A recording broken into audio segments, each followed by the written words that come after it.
Hi അസ്സാം വലൈക്കും. ഇന്നിപ്പോൾ ഇതാ ബ്രേക്ക്ഫാസ്റ്റിന് ഗ്രീൻ പീസ് കറിയും ദോശയാണ് കേട്ടോ. അപ്പോൾ ഗ്രീൻ പീസ് നല്ലോണം ഒന്ന് കഴുകിയെടുക്കുകയാണ്. അപ്പോൾ വീഡിയോ ഇഷ്ടമായാൽ എന്തായാലും ലൈക്ക് ചെയ്യാനും പിന്നെ എന്തെങ്കിലും കമൻ്റായിട്ട് അറിയിക്കാനും മറക്കരുത് കേട്ടോ. അപ്പോൾ ഇതാ ഞാൻ ഗ്രീൻ പീസ് നല്ലോണം കഴുകി കുക്കർക്ക് ഇട്ട് കൊടുത്തിട്ടുണ്ട്. പിന്നെ അതിലേക്ക് ഇതാ ഒരു വലിയ ഉള്ളിയും ഒരു തക്കാളിയും പച്ചമുളകും ഇഞ്ചി വെളുത്തുള്ളി ചതച്ചതും പിന്നെ പൊടികളായിട്ട് മഞ്ഞൾപ്പൊടി മുളക് പൊടി പിന്നെ മുളക് പൊടി ചേർത്തെടുത്തതിൻ്റെ ഇരട്ടിയാണ് കേട്ടോ മല്ലിപ്പൊടി ചേർത്ത് കൊടുക്കേണ്ടത്. അത് നമ്മൾ ചിക്കൻ കറി ആണെങ്കിലും ബീഫാണെങ്കിലും ഒക്കെ അങ്ങനെ തന്നെയാണ്. അതിൻ്റെ ഒരു അളവ് എന്ന് പറയുന്നത് അങ്ങനെയാണ്. പിന്നെ ആവശ്യത്തിനുള്ള ഉപ്പും വെള്ളം കൂടി ചേർത്തിട്ട് ഗ്രീൻ പീസ് നല്ലോണം ഒന്ന് വേവിച്ചെടുക്കുന്നുണ്ട്.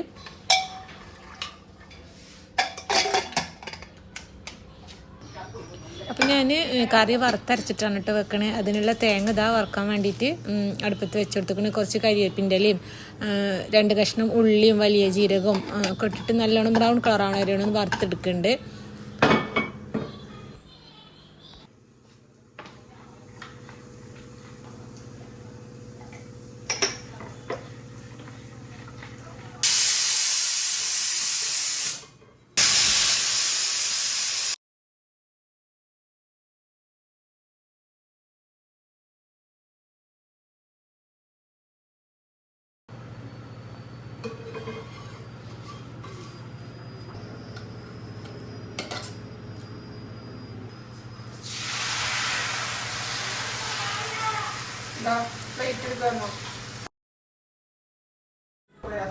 കറിക്ക് തേങ്ങ ഒക്കെ ഒഴിച്ചിട്ട് നല്ലോണം തിളപ്പിച്ചെടുത്തിക്കണം. പിന്നെ ചെറിയുള്ളി ഇട്ടിട്ട് ഒന്ന് തൂമിച്ചെടുത്തും കൂടി ചെയ്തിക്കണം കേട്ടോ. ലാസ്റ്റ് കുറച്ച് കരിവേപ്പിൻ്റെ ഇലയും കൂടി ഇട്ടിട്ട് അതൊന്ന് മൂടി വെച്ച് കൊടുക്കുന്നുണ്ട്.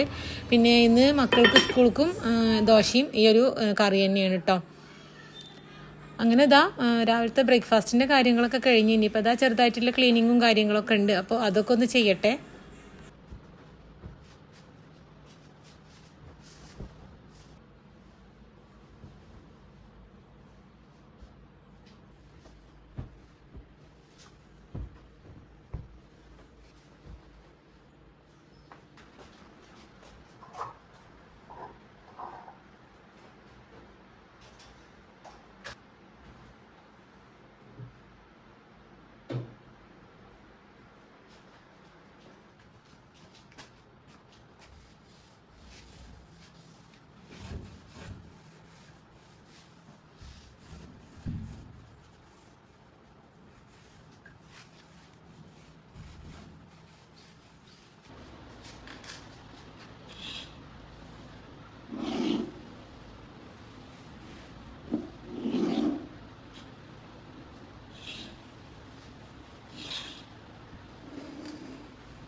ഇനിയിപ്പോൾ ഇതാ ഇന്ന് ലഞ്ചിന് നല്ല അടിപൊളി മലബാർ സ്റ്റൈല് ചിക്കൻ ദം ബിരിയാണിയാണ് കേട്ടോ.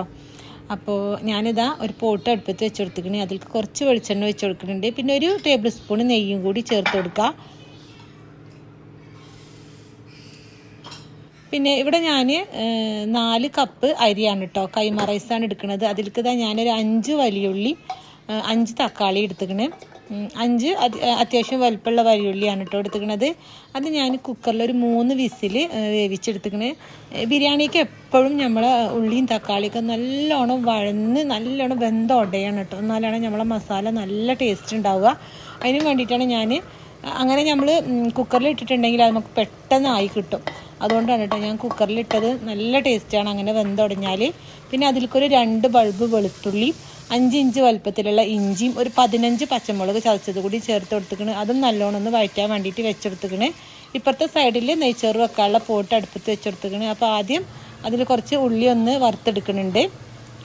ഇതാ ഇഞ്ചി വെളുത്തുള്ളിയൊക്കെ നല്ലോണം വഴന്ന് വന്നപ്പോൾ അതിലേക്ക് ഒരു പിടി മല്ലിയിലയും, ഒരു 3 ടേബിൾ സ്പൂണ് പുതിനയിലയും, പുളിക്കനുസരിച്ചിട്ടുള്ള തൈരും കൂടി ചേർത്ത് കൊടുക്കുക. ആവശ്യത്തിനുള്ള ഉപ്പും എല്ലാതും കൂടി നല്ലോണം ഒന്ന് മിക്സ് ചെയ്തെടുക്കുക.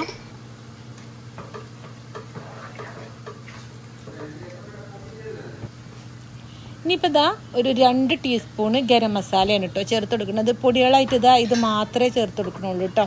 വേണമെങ്കിൽ കുറച്ച് മഞ്ഞൾപ്പൊടി ചേർത്ത് കൊടുക്കുക. ഞാനിപ്പോൾ ചേർത്ത് കൊടുക്കണില്ല. പിന്നെ ചിക്കനും കൂടി ചേർത്തിട്ട് നല്ലോണം ഒന്ന് മിക്സ് ചെയ്തെടുക്കുക.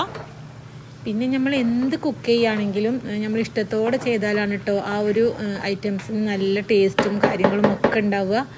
എന്തെങ്കിലുമൊക്കെ കാട്ടി കൂട്ടിയിട്ടുണ്ടെങ്കിൽ അതിൻ്റെ ആ ഒരു ടേസ്റ്റ് കിട്ടൂല. പലരും പറയലുണ്ട് എന്ത് വെച്ചാലും ഒരു ടേസ്റ്റ് ഇല്ല എന്നൊക്കെ. പക്ഷേ അത് അതിൻ്റെ അളവിലും അതിൻ്റെ ആ ഒരു ഇഷ്ടത്തിലും ഒക്കെ ചെയ്താൽ എന്തായാലും ആര് വെച്ചാലും നല്ല ടേസ്റ്റ് ഉണ്ടാവും കേട്ടോ. അങ്ങനെ ഉള്ളിയൊക്കെ വറുത്ത് കോരി എടുത്തുക്കണ്. പിന്നെ കാഷ്യും മുന്തിരിയും ഒക്കെ ഒന്ന് വറുത്ത് കോരി എടുത്തുക്കണ്. പിന്നെ ആ ഒരു പോട്ടിൽ തന്നെ നെയ്ച്ചോറ് വെക്കാൻ ആവശ്യത്തിനുള്ള വെള്ളം കൂടി വെച്ചെടുത്തിക്കണം കേട്ടോ. ഒരു കപ്പിന് 1.5 കപ്പ് ഗ്ലാസ് അളവിലാണ് കേട്ടോ വെള്ളം ഒഴിച്ചെടുത്തിക്കുന്നത്. ഒരു മുറി നാരങ്ങൻ്റെ നീരും കൂടി പിഴിഞ്ഞ് ഒഴിച്ചു കൊടുക്കാം.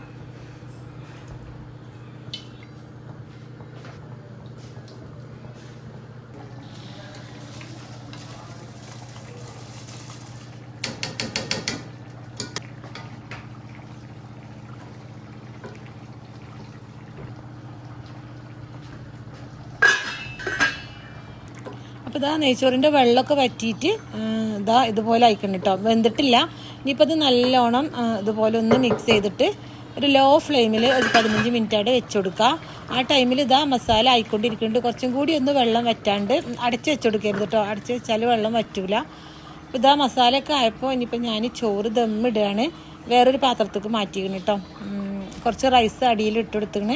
പിന്നെ നമ്മൾ വറുത്ത് വെച്ചിട്ടുള്ള ഉള്ളിയും അതുപോലെ കുറച്ച് മല്ലിയിലയും ഒക്കെ ഇട്ടെടുത്തിക്കണ്. കുറച്ച് നെയ്യും ഒരു പിഞ്ച് ഗരം മസാലയും ചേർത്തെടുത്തിക്കണ്. പിന്നെ അതിൻ്റെ മുകളിലായിട്ട് മസാല ഇട്ട് കൊടുക്കുന്നുണ്ട്.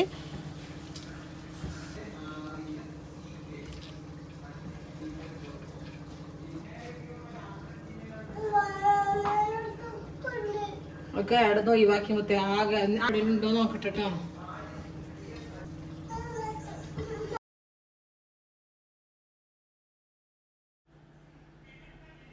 മസാലയിൽ കുറച്ച് വെള്ളം ഉണ്ട് കേട്ടോ. കാരണം നമ്മൾ റൈസ് കുറച്ച് വേവാനുണ്ടല്ലോ. അപ്പോൾ ആ ഒരു മസാലയും അതിൻ്റെ വെള്ളമൊക്കെ കൂടി ആകുമ്പോൾ റൈസിന് നല്ലൊരു ടേസ്റ്റാണ്. ഇപ്പോൾ ഞാനിതൊരു 25 മിനിറ്റ് ദമ്മിടുന്നുണ്ട്. ആ ടൈമിൽ കുറച്ച് കഴുകിയ പാത്രങ്ങളൊക്കെ എടുത്ത് വെക്കാനുണ്ട്. അപ്പോൾ അതൊക്കെ ഒന്ന് എടുത്ത് വെക്കുകയാണ് കേട്ടോ.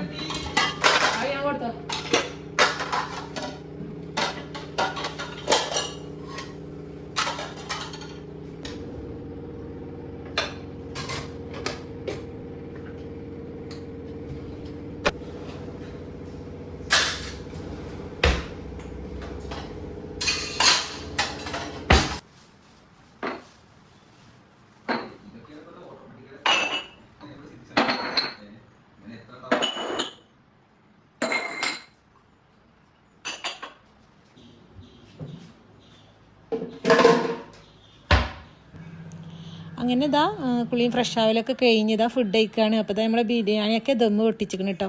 അടിപൊളി ടേസ്റ്റിലുള്ള ബിരിയാണിയാണ്. അപ്പോൾ എല്ലാവരും ഒന്ന് ട്രൈ ചെയ്ത് നോക്കി. ഇനിയിപ്പോൾ ഫുഡ് കഴിക്കട്ടെ. അപ്പോൾ ഇന്നത്തെ വിശേഷങ്ങൾ ഇതൊക്കെയാണ്. അടുത്ത നല്ലൊരു വീഡിയോ ആയിട്ട് കാണുന്നത് വരെ എല്ലാവർക്കും അസ്സലാമു അലൈക്കും.